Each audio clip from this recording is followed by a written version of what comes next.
Ингушетия продолжает помогать пострадавшим жителям сектора Газа. Очередная партия гуманитарного груза, отправленная из Ингушетии на днях, сейчас находится в Египте.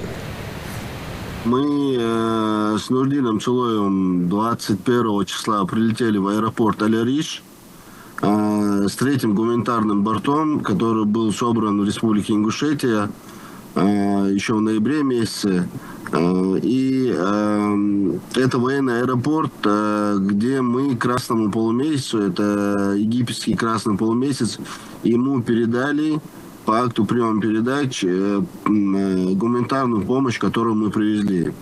Это около 30 тонн. Данная гуманитарная помощь, которую мы привезли сейчас, как я и сказал, мы его передали Красному полумесяцу, а Красный полумесяц его отвез в свой логистический центр, откуда они будут уже готовить еду на нашу продукцию, и эту еду раздавать уже в лагерях на территории сектора Газа, а в частности это в городе Рафах, где и расположен лагерь. Первый раз, когда мы привезли гуманитарную помощь, в течение 10 дней наша помощь дошла.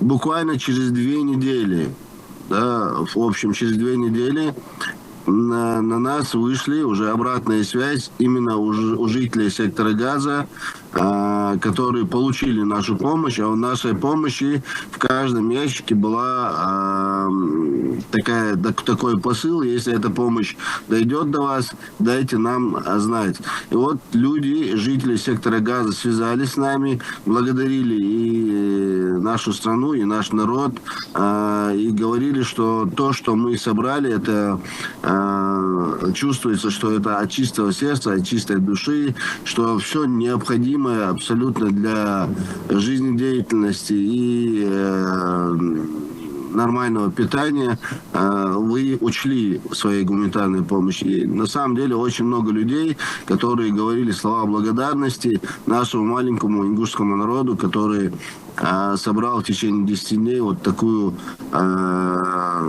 для нашего региона большую хорошую помощь. Хорошо, я благодарю наш народ, альхамдулиллах.